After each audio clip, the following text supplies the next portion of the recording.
rajouter un mot à tout ce qu'a dit Michel, c'est que malheureusement, entre un certain nombre de gens que vous avez vus là, ont depuis disparu. Et notamment d'avoir revu Richard Ayoun, ça a été une grande émotion. Alors, moi personnellement, je ne connaissais pas Elie, donc, et ce voyage, je l'avais fait avec JEA, et une bonne partie du voyage, je l'avais fait avec Sarah Goloub. On était, donc voilà, c'est un petit peu difficile, mais on va y arriver. Donc, Alain, tu te présentes Vas-y. Alors donc, Alain de Toledo, qui est président de l'association Nuestros Desaparecidos et qui va nous expliquer l'entreprise dans laquelle il s'est lancé il y a déjà de nombreuses années pour faire le mémorial de la déportation des judéo-espagnols déportés de France. Voilà, alors, j'ai pas prévu un exposé universitaire. Je vais vous parler de mon histoire et pourquoi j'étais amené avec d'autres à faire ce travail. Tout d'abord, un grand remerciement à Dominique Vidot de m'avoir invité. Et puis aussi une petite émotion en arrivant ici, Casa de Velázquez, dont j'avoue j'ignorais l'existence jusqu'à hier. Et en arrivant, alors une autre plaque à l'entrée où on parle d'Alphonse XIII. Alors Alphonse XIII, c'est dans la mémoire de la famille quelque chose d'important, puisque j'ai toujours entendu parler du décret royal d'Alphonse XIII, et c'est une des curiosités de l'histoire. Il y en a beaucoup dans l'histoire de l'humanité. C'est grâce à ce décret que je suis ici. Sinon, mes parents auraient pris la destination de Birkenau et je ne serais pas devant vous. Alors, à ce propos, j'ai une petite réflexion personnelle. Bon, c'est vrai, et Michel l'a rappelé, il faut faire très attention aux chiffres. Et effectivement, il y a toujours des révisionnistes qui viendront dire ceci, cela. À la limite, ces gens-là trouveront toujours quelque chose. Donc, ce n'est pas ça le plus important. Moi, ce que je veux dire par rapport aux chiffres, c'est que l'on parle des morts, bien évidemment. La première chose, c'est qu'il faut faire attention quand on cite une statistique, on va dire 1 million, 6 millions, etc. Ça fait perdre un petit peu la conscience des choses. 6 millions, c'est 6 millions de fois une personne. C'est pas 6 millions de pommes de terre, c'est chaque individu, chaque vie personnelle. Ça, c'est la première chose. La deuxième chose, c'est que, et donc c'est pour ça que je suis parti du fait que je suis ici, il y a tous ceux qui auraient dû naître, toutes ces vies potentielles qui ont été supprimées, et donc 6 millions pendant la guerre, mais ces 6 millions auraient peut-être eu 10 millions de descendants, 30 millions de petits-enfants, etc. C'est tout ça qui a disparu. Alors, maintenant je vais rentrer dans le vif du sujet. Je vais parler de l'histoire de la famille, et puis ça va s'enchaîner sur le travail de Nuestros Desaparecidos, vous allez voir. Première chose à dire, c'est que dans la plupart des familles, et certainement il y a d'autres témoignages ici qui le diront, après la guerre, on ne parlait pas. on ne parlait pas. Il y a encore, c'est la semaine dernière, quelque chose d'incroyable. Dans le cadre des entretiens qu'on fait pour Muestros Desaparecidos, j'ai demandé à 2 bénévoles de l'association, Mathilde Pessard et Evelyne Namias, donc Michel et Isaac les connaissent bien, de faire l'entretien d'un cousin. Alors c'est un cousin par alliance, bon, et, enfin, je veux dire, ça fait 50 ans que je le connais, et donc il a raconté l'histoire de sa famille, comment des oncles ont été déportés. Enfin, et ben voilà, j'ai tout découvert la semaine dernière. Des choses, c'est incroyable. L'histoire de mon père, eh bien, je l'ai découvert très tardivement. Bon, d'abord, il est mort quand j'étais très jeune. Et donc, c'est bien plus tard, en rangeant des archives, que j'ai découvert un papier allemand. Je ne parle pas allemand, donc j'ai prononcé comme je peux. C'est un Ausweis, donc document de sortie. Et effectivement, mon père a été arrêté le 11 décembre 1941. Il a été au camp de Compiègne. Alors, le camp de Compiègne est un camp un peu particulier puisque il y a eu un certain nombre de Juifs qui ont été arrêtés et déportés de Compiègne. Les 2 premiers convois de France sont partis de Compiègne. Mais globalement, ça a été surtout un camp de prisonniers soit politiques, soit de guerre. C'est-à-dire qu'il y avait des Anglais, des Américains, des Russes aussi qui ont été prisonniers à Compiègne. Mais en tout cas, au début, il y avait pas mal de Juifs. Et notamment, le 11 décembre 1941, il y a eu ce qu'on a appelé la rafle des notables, où un certain nombre de grandes personnalités juives, avocats, romanciers, Tristan Bernard par exemple, et bien d'autres hommes politiques ont été internés à Compiègne.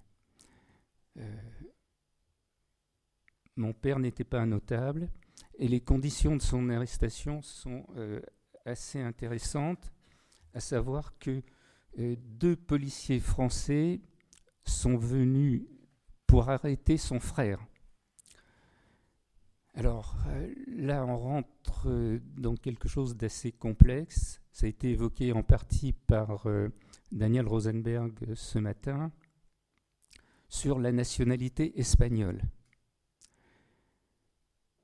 Elle a dit qu'il y avait 2000 personnes ayant la nationalité espagnole sur la région parisienne et 1000 ailleurs en France. Bon, c'est pareil pour toutes les statistiques, ce sont des ordres de grandeur, il n'y a pas de chiffre exact. Mais il y avait, on a une de nos bénévoles qui a fait tout un travail au consulat d'Espagne. Il y avait 2 catégories de gens répertoriés au consulat d'Espagne. Donc ceux qui avaient la nationalité pleine et entière, et ceux où sur leur fiche au consulat d'Espagne, il y avait un petit mot en rouge, protegido, simplement protégé. C'est quelque chose qui datait de l'Empire ottoman et de ce qu'on a appelé les capitulations. Je ne vais pas rentrer dans tout le détail, mais donc, en tout cas, pour les Allemands, protegido, ça voulait dire apatride. Ce n'était pas une catégorie qui protégeait. Et donc, ils étaient venus arrêter mon oncle. Mon oncle étant absent de la maison, ils ont dit c'est pas grave, ils ont pris mon père. D'une certaine manière, ça a été une chance, si on peut dire. Enfin, mon père est resté 3 mois à Compiègne dans un hiver 41 particulièrement dur, mais enfin, d'autres ont connu des conditions beaucoup plus dures. Et il a pu en sortir. Il a pu en sortir grâce à cet Auschwitz. Et ce document m'a intrigué, et ça a été le départ de beaucoup de choses, parce que, bien évidemment, il était signé par le commandant der Großparis, mais aussi il portait la signature du consul d'Espagne de l'époque, dont Daniel a parlé ce matin, Bernardo Roland. Alors ça m'a fait travailler un petit peu les méninges. Je me suis dit pourquoi un document allemand était signé d'un consul espagnol. Donc là, j'ai commencé à me renseigner et j'ai appris quel avait été le rôle de ce consul d'Espagne, Bernardo Roland, en faveur des Juifs et à l'encontre de sa hiérarchie. Bon, Daniel n'a pas pu rester cet après-midi. J'ai quelques nuances par rapport au test qu'elle a présenté. Notamment, j'ai eu communication de télégrammes du ministère des Affaires étrangères espagnol disant, pour aller un peu vite, mais qu'est-ce que c'est ce consul ? Ce n'est pas la politique du gouvernement espagnol. Il faut laisser les autorités d'occupation faire ce qu'elles veulent et ne pas s'en mêler. Donc, le consul a fait beaucoup de choses contre l'avis de sa hiérarchie et de ce fait, apprenant tout ça, j'ai voulu lui faire obtenir la médaille des Justes de Yad Vashem. J'ai plus les dates précises en tête, mais grosso modo, ça fait plus de 10 ans que j'essaye de lui faire obtenir cette médaille et je n'ai toujours pas réussi, sans comprendre pourquoi il ne l'a pas obtenue, car il a été à l'origine, même s'il n'était plus là à cette époque, je dirais pourquoi, de ce convoi des 79 personnes qui sont parties de Paris pour l'Espagne, dont faisaient partie mes parents, mon père et ma mère. À l'époque, ils ne se connaissaient pas. Ils étaient dans le même train, ils ont fait connaissance à ce moment-là. Mais le consul lui-même avait été rappelé à Madrid en avril 1943 sous la pression des nazis. On a trouvé un document montrant que la Gestapo avait écrit à la police espagnole en disant ce monsieur, donc Bernardo Roland, est un ami des Juifs, il faut qu'il parte. Donc, comme nous ne voulons pas faire d'incident diplomatique avec l'Espagne, débrouillez-vous pour qu'il parte dans des bonnes conditions, tout ça, mais il n'est pas question qu'il reste. Et s'il restait, on fermerait tous les consulats des différents pays qui sont à Paris. C'est-à-dire, on les enverrait à Vichy, qui était encore pour quelque temps la capitale du régime collaborationniste. Donc, je me bats pour faire obtenir cette médaille. Refus une première fois, refus une deuxième fois, refus une troisième fois.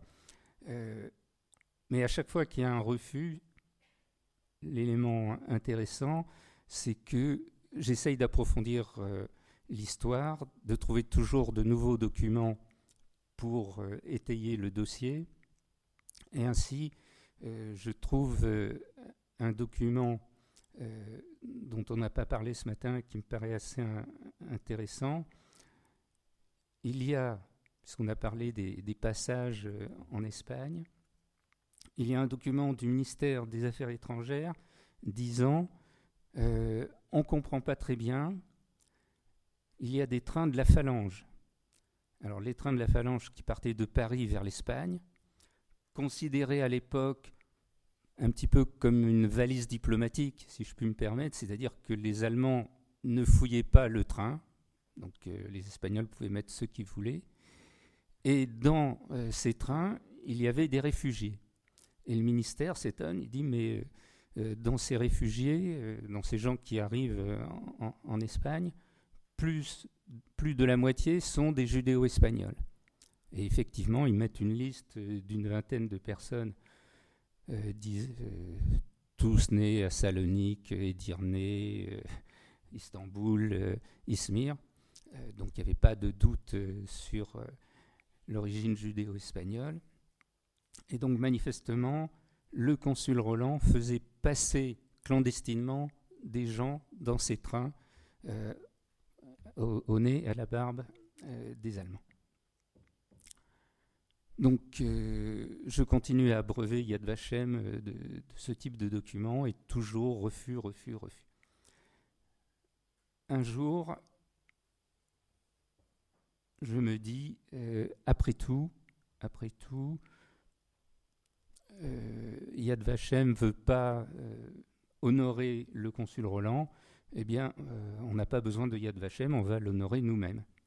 Et donc, il y a eu une cérémonie avec l'ensemble des associations judéo-espagnoles de France pour honorer la mémoire du consul Roland, et notamment, et ça, je veux dire, bon, vous m'excuserez, je vais me lancer un peu de fleurs, mais je suis plus particulièrement heureux de cette initiative. La pose d'une plaque également au consulat d'Espagne à Paris pour la mémoire du consul Roland, et une plaque en français, en espagnol et en judéo-espagnol. Donc je suis assez heureux de ceci.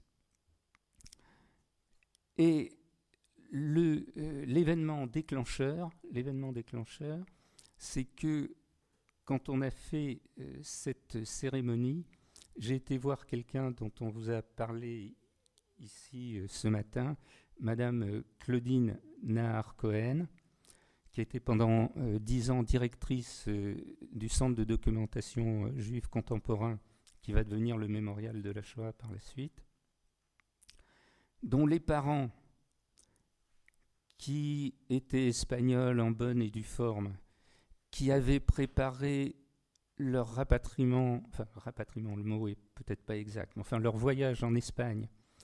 Tous les meubles étaient prêts à partir.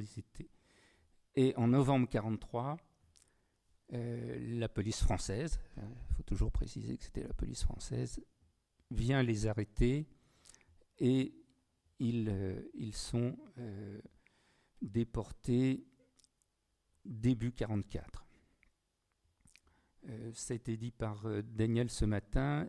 Claudine Nahar-Cohen a fait un petit ouvrage sur l'histoire de ses parents, et notamment elle cite une lettre de sa mère de Drancy disant vite, allez voir le consul d'Espagne pour qu'il fasse quelque chose. Il y a 60 Espagnols qui sont partis au mois de janvier et nous allons être les suivants. Donc une lettre de janvier-février 1944. Ce n'était plus Bernardo Roland, puisque en 1943, il avait été ramené à Madrid. Et ça n'a pas abouti. C'était pas le même consul, c'était pas non plus la même politique allemande qui avait lancé l'ultimatum à tous les pays neutres de rapatrier leurs juifs ou alors de les abandonner. Donc les parents ont été déportés.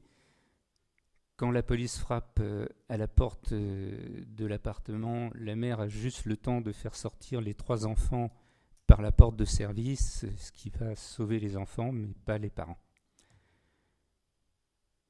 Et quand j'ai dit à Claudine Nahar que l'on allait organiser quelque chose en faveur donc de Bernardo Roland, elle m'a dit « Ah oui, Bernardo Roland, tout à fait d'accord. » Le suivant, qui avait un nom plutôt de consonance polonaise, c'est Flinkiewicz.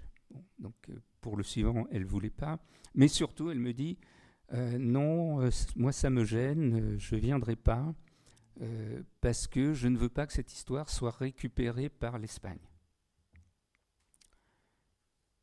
Donc là aussi, ça m'a marqué, j'ai voulu réfléchir à tout ça, et notamment, je me suis dit, je vais faire une recherche pour apporter à Claudine Nahar la liste de ces 60 Espagnols dont parle sa mère. C'était un hommage que je voulais lui faire. Et c'est là que s'est déclenché le processus de réflexion sur les listes. Petit à petit, donc on a fondé, parce que ah oui, peut-être juste avant de passer à la fondation de l'association, j'avais été au mémorial de la Shoah. Donc là, on va rentrer dans les choses assez complexes. J'avais été au mémorial de la Shoah et j'ai dit, s'il vous plaît, sortez-moi les listes des Espagnols qui ont été déportés de France. Puisque Madame Nahar Cohen dit qu'il y en a... Enfin, sa mère disait qu'il y en avait déjà 60 avant, et certainement, je crois qu'elle cite aussi le chiffre de 80 qui allait suivre. Donc on était déjà dans les 130, 140, disons. Le mémorial de la Shoah à Paris devrait pouvoir me dire quels sont ces Espagnols. Et donc ils font une recherche et ils me sortent une liste de 6 noms. Parce que la connaissance fine des nationalités des déportés n'est pas connue. Enfin, il y a d'énormes trous. Alors on verra, j'expliquerai tout à l'heure pourquoi. Mais les Juifs arrêtés n'étaient pas enregistrés par nationalité, donc on ne sait pas de quelle nationalité ils étaient. Et donc le mémorial ne pouvait pas me le dire. Alors, on a donc fondé plusieurs associations, dont JEA et Michel Azaria et le membre du conseil d'administration de Muestros Desaparecidos, Isaac Reva en est vice-président, Raïm Vidal-Sefira est le président d'honneur. Il y a d'autres associations comme Aquí Estamos, Alciet, etc. Il y en a 7. Donc voilà, pour faire ce travail. Alors, ce travail a été fait dans 2 directions. Une première direction, ce sont des entretiens. J'ai parlé de l'entretien de mon cousin, c'est un des derniers. On a fait de l'ordre de 85 à 90 entretiens, dont 5 survivants d'Auschwitz, dont Chaim. Alors Chaim, c'est un cas un peu particulier puisqu'il a été déporté de Belgique, mais il a 9 personnes de sa famille qui ont été déportées de France. Un témoignage absolument bouleversant de Léon Arditi. Léon Arditi qui a écrit un livre terrible, 2 frères à Auschwitz, extraordinaire. C'est quelqu'un qui a... Je parlais tout à l'heure de ce silence qui, pendant 35 ans, n'a strictement rien dit. Rien, il n'en a jamais parlé. Et un jour, il dit à son fils, va m'acheter un magnétophone et des dizaines de cassettes. Et il s'enferme et il raconte toute l'histoire. C'est des choses incroyables. Donc, on l'a interviewé. Quand on l'a interviewé, il avait déjà 95 ans. Il conduisait encore sa voiture. Et malheureusement, il est mort 4 ans plus tard. Enfin, la grande difficulté de tout ce travail, c'est d'une part tous ceux qui disparaissent et tous ceux dont on se dit mais on aurait dû les interviewer avant qu'ils ne disparaissent. Et bon, c'est comme ça. Donc un travail de témoignage, un travail dans les archives. Alors, dans les archives de deux types, d'une part, on a travaillé sur les archives de Klersfeld, enfin de son association, les FFDJF, qui ont publié en 2012 une nouvelle version du mémorial de la déportation des Juifs de France, alors beaucoup plus complet que le mémorial de 1978, avec aussi quelque chose qui était tout à fait déterminant pour nous. Et là, je vais rentrer un peu dans les détails du travail. C'est que Serge Klersfeld, dans sa dernière version, mettait les adresses des déportés. Alors pourquoi ça a été déterminant ? C'est parce que quelque chose que très naïvement, je pensais très simple au début, et puis s'est avéré en fait très compliqué, c'était de déterminer qui est judéo-espagnol. Bon, quand on a un Gattegno né à Salonique, on ne risque pas de se tromper. Bon, Azaria né à Istanbul, on ne va pas se tromper non plus. Mais quand vous avez un Cohen né à Paris, vous faites quoi ? Voilà. Et c'est un exemple, il y en a des dizaines. Alors, évidemment, sur la grosse majorité, pas de toutes, mais pour 10, 15%, que faire ?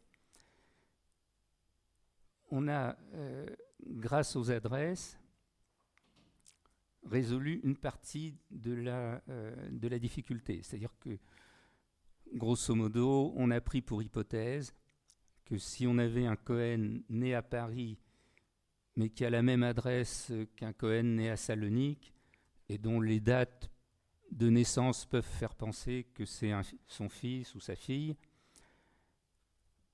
on a estimé qu'ils étaient de la même famille et que donc notre Cohen né à Paris était un judéo-espagnol.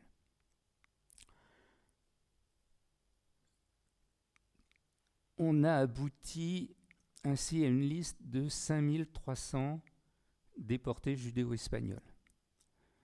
Ce n'est pas un chiffre exact, c'est un chiffre, on a essayé de se rapprocher le plus possible d'une vérité historique, pour autant qu'elle puisse exister.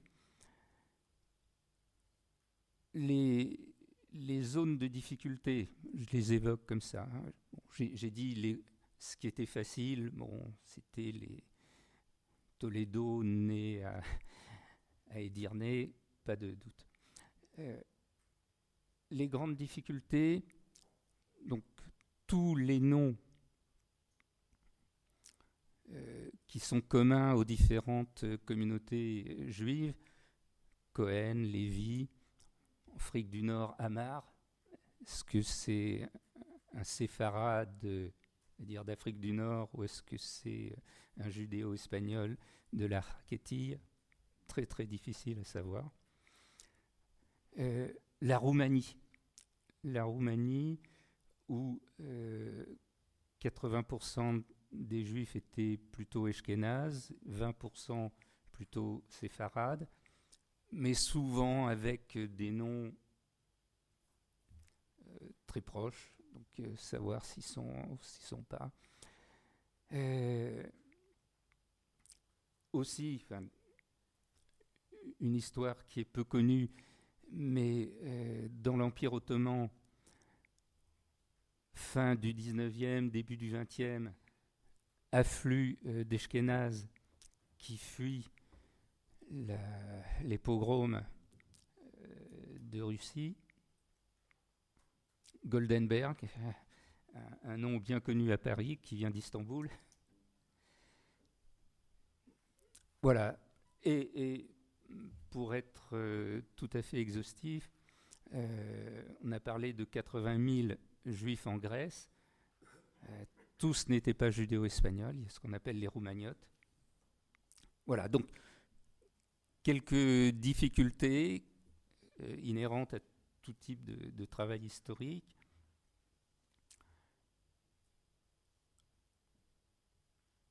Donc, tant bien que mal, avec toutes ces difficultés, on a abouti à cette liste qui devrait donc sortir prochainement dans un livre qui s'appellera le Mémorial des judéo-espagnols déportés de France, avec aussi plusieurs chapitres de contexte historique pour que les gens comprennent.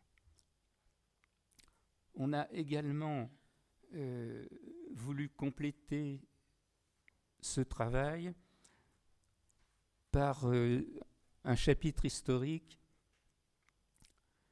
qui nous a paru important, même si ce n'est pas la déportation en elle-même, mais c'est l'histoire de la guerre. On a 2 chapitres en fait, l'un sur les engagés volontaires.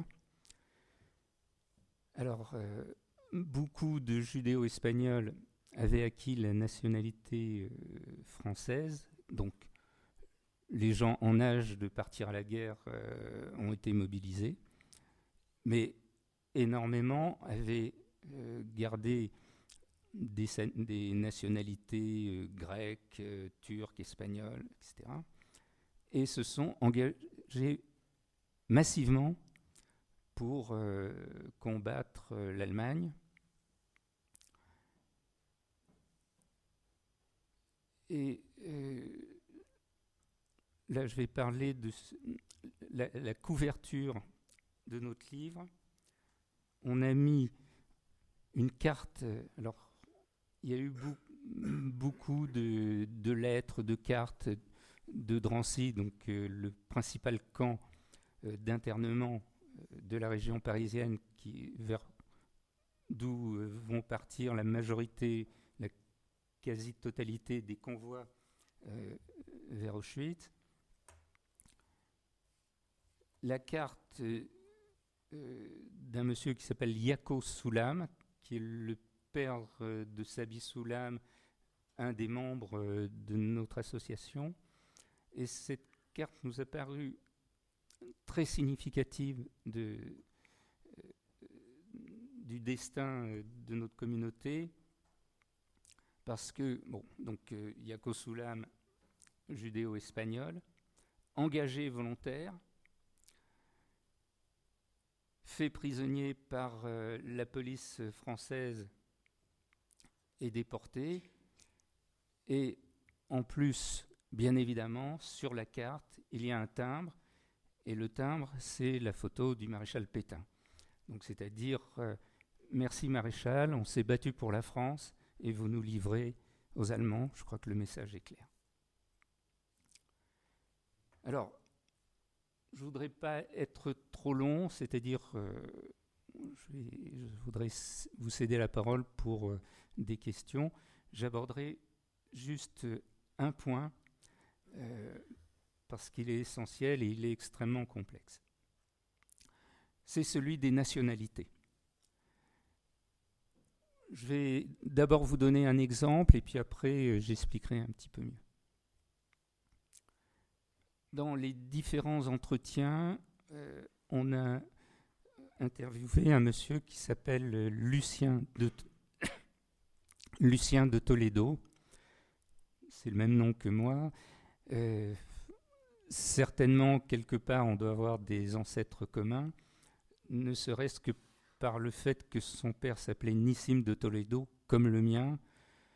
En général, comme on donnait les noms des grands-pères, on devrait se retrouver quelque part. Son père a été arrêté et envoyé au camp de Bonne-la-Rolande. Il écrit à sa femme, Rika, la plupart d'entre nous sont partis, c'est toujours parti vers cette destination inconnue, ils sont partis. Nous, on est restés parce qu'on est espagnols. Ok, et effectivement, Lucien me montre des documents du consulat d'Espagne. Alors, excusez-moi, j'ai un trou de mémoire, je ne sais plus si c'est d'Istanbul ou d'Edirne. Donc, en tout cas, la famille est venue de Turquie en France avec des documents espagnols. Il les a, c'est clair. Donc, on ne part pas parce qu'on est espagnol. Quelques mois plus tard, ils sont déportés en tant que Turcs. Mais Turcs non reconnus. Bon, comme c'est un séminaire plutôt sur l'Espagne, je ne vais pas faire toute l'histoire des relations de la Turquie avec l'Allemagne. Hein, mais la Turquie, pays neutre, a priori, ces sujets étaient protégés un petit peu comme les sujets espagnols, sauf que les consulats turcs, sous les instructions de leur gouvernement, appliquaient une politique très, très stricte, et donc tous ceux qui n'avaient pas les papiers vraiment en règle n'étaient pas reconnus, et donc répondaient aux Allemands en disant non, ces gens-là, on ne les connaît pas. En creusant un petit peu les dossiers de ce lointain cousin, je me suis aperçu que les parents avaient fait une demande de naturalisation française, qu'ils avaient obtenue, mais avaient été dénaturalisés en 1941. Donc vous voyez, la même personne, espagnol, turc, pas turc, français, pas français, quand on parle des nationalités, c'est extrêmement difficile. On a tenu dans notre mémorial à indiquer les nationalités, ce que Klarsfeld n'a pas fait. Il a été plus prudent. C'est vraiment indicatif. C'est vraiment indicatif, mais c'est essentiel. Pourquoi ? Parce que les Allemands ont appliqué une politique de déportation selon les nationalités.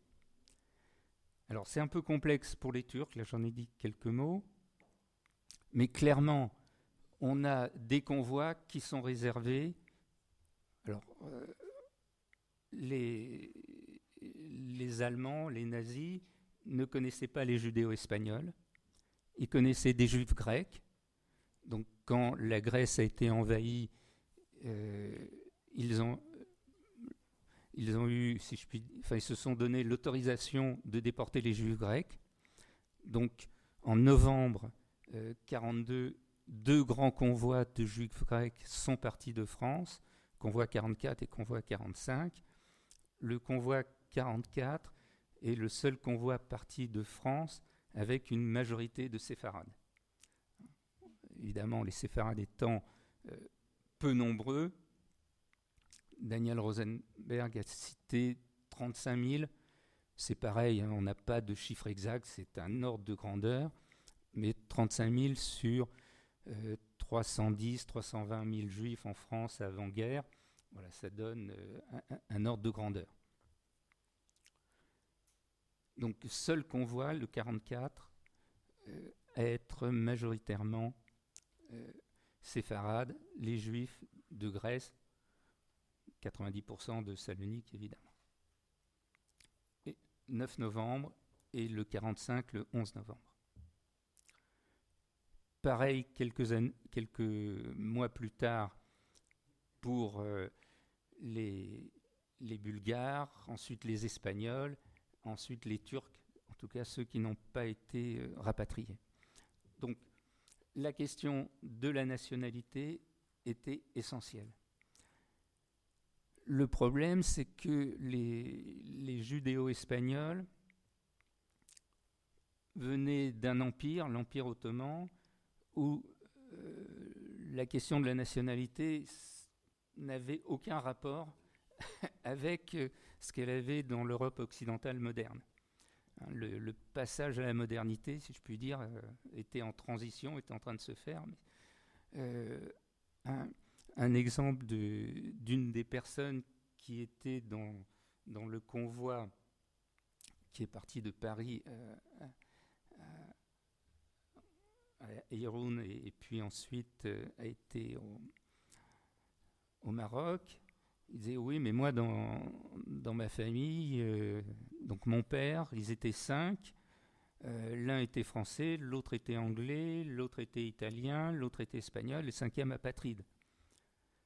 Bon, c'est des choses, je dirais, qu'on n'imagine pas aujourd'hui. Voilà. Donc, cette question de la nationalité n'était pas au cœur disons, des intérêts des judéo-espagnols à ce moment-là, et ça leur est un peu tombé dessus. Il faut aussi préciser, alors, c'est quelque chose qu'on dit dans les témoignages. Historiquement, je ne sais pas si c'est tout à fait exact, mais en tout cas, ça revient très souvent dans les témoignages, c'est que beaucoup de gens ont quitté l'Empire ottoman ou la Turquie moderne et la Grèce au moment où a été instauré le service militaire. Les jeunes ne souhaitaient pas le faire et donc partaient. Alors c'était très difficile d'aller voir le consulat de Turquie en disant je suis turc. Ah oui, mais monsieur, vous êtes déserteur, quoi. Donc, voilà, ça compliquait un petit peu les choses. Donc cette question de la nationalité extrêmement importante et déterminante par rapport à la déportation. Alors, j'ai commencé par quelques souvenirs familiaux personnels. Je vais terminer par là avant de vous céder la parole. On a parlé de ce fameux convoi des 79 qui sont partis de Paris. Donc effectivement, Elias Canetti, cousin du prix Nobel, Elias Canetti, pour ça qu'il porte le même prénom, comme toujours, voilà, a été choisi comme chef de convoi parce qu'il parlait allemand. Et Elias Canetti, vous le savez, a obtenu son prix Nobel de littérature, mais en langue allemande. Il n'a pas écrit en judéo-espagnol. Le convoi arrive à la frontière et un officier allemand demande qui est le chef de convoi, parce qu'évidemment, il ne pouvait pas imaginer qu'il y ait un convoi sans chef. Ça, c'est pas possible. Donc, il demande le chef de convoi, il le fait descendre, il le prend à part. Et donc, évidemment, vous imaginez que Elias Canetti n'était pas exactement dans ses petits souliers, comme dit l'expression française. Il se demande qu'est-ce qui va lui tomber dessus. Et l'officier allemand lui dit août 43, il faut se souvenir, c'est le 10 août 43 que le convoi est parti. L'officier allemand lui dit vous avez de la chance, vous allez vers la liberté, alors que pour nous c'est foutu. Elias Canetti n'a rien dit parce qu'il se demandait si c'était une provocation ou pas une provocation, mais manifestement ça ne l'était pas et c'était quand même des paroles assez fortes. Et le dernier petite anecdote, la dernière petite anecdote que m'a raconté ma mère, donc elle avait à l'époque 27 ans. Elle était avec sa sœur qui avait 30 ans et ils étaient affectés à Logroño, dans les différentes villes d'Espagne où ils étaient affectés. Donc,